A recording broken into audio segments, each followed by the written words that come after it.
Welcome to the Podkey summary of USS Monitor. Today's story is about a ship that changed naval warfare almost overnight. Even though it was rushed into existence, nearly sank before its big moment, and then was lost at sea less than a year later. The USS Monitor was a desperate wartime gamble, a radical piece of engineering, and the star of the first clash between ironclad warships at Hampton Roads. Its career was short, messy, and hugely influential. The Monitor came out of a very specific Union panic. The Confederacy was turning the captured USS Merrimack into the ironclad CSS Virginia, and the Union suddenly realized wooden warships were about to have a very bad time. An ironclad board reviewed 17 proposals, and John Ericsson's design was easily the strangest of the bunch. It sat incredibly low in the water, with only about 18 inches of freeboard, and centered everything around a rotating armored turret carrying two 11-inch Dahlgren guns. A lot of people hated the idea on sight. Critics called it Ericsson's folly and a cheese box on a raft, which, honestly, tells you the silhouette was memorable. Ericsson stuck to his pitch. He told skeptics, "The sea shall ride over her, and she shall live in it like a duck." President Lincoln ended up backing him over doubtful naval officers. Part of the reason Ericsson won the contract was pure urgency. He guaranteed delivery in 100 days, and the ship was built in Brooklyn in 101 at a cost of $275,000. That's the whole tone of the project right there. This wasn't a polished peacetime vessel. It was an emergency answer to an emergency threat.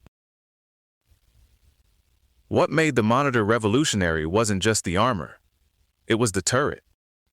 Instead of relying on fixed broadside guns like traditional warships, the Monitor could rotate its main battery and aim without turning the whole ship.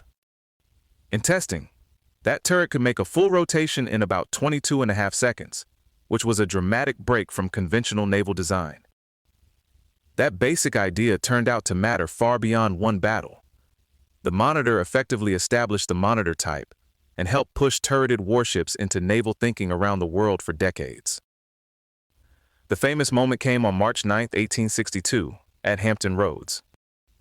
The Virginia had already mauled Union wooden ships and was preparing to finish off the grounded USS Minnesota and keep tearing through the blockading force. Then the Monitor arrived and inserted itself right into the fight. What followed was a 4-hour duel between armored warships, the first of its kind. Neither ship sank. Neither took truly catastrophic damage. Monitor fired 41 shots, and Virginia ended up with 97 indentations from Monitor fire and other Union guns. So on paper, it was tactically inconclusive. But strategically, it was enormous.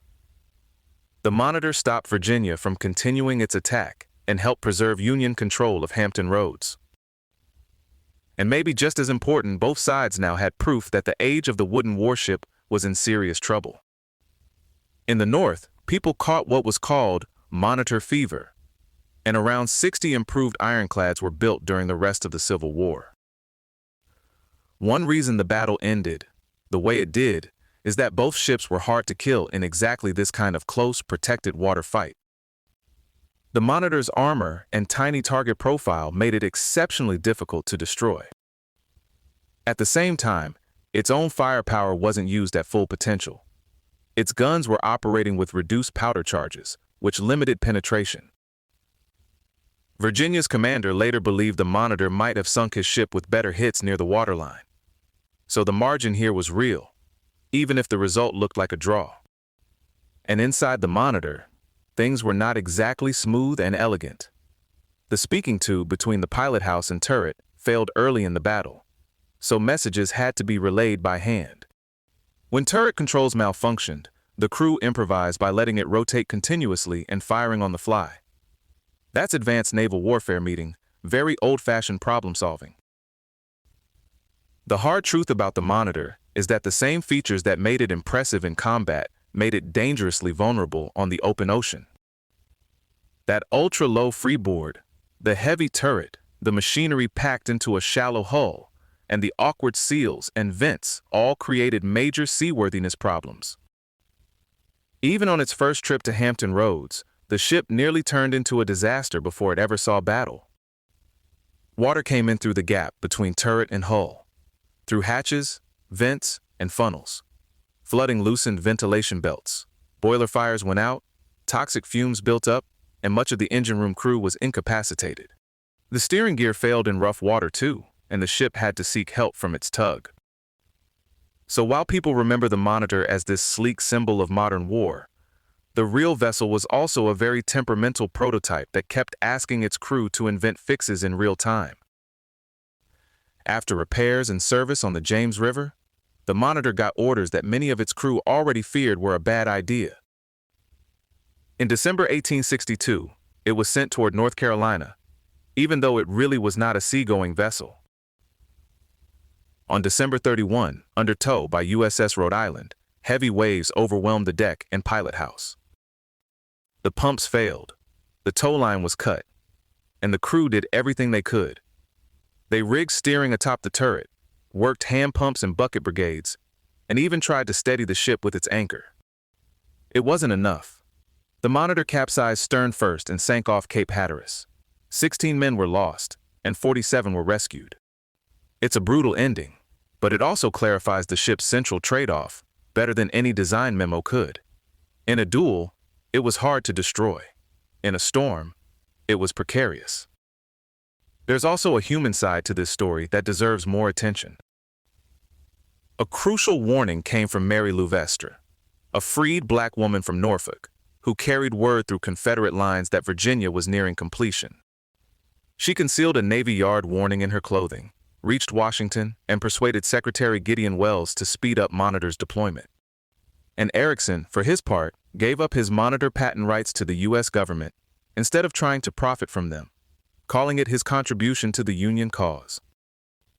So the ship's creation wasn't just a tale of one inventor having a bold idea.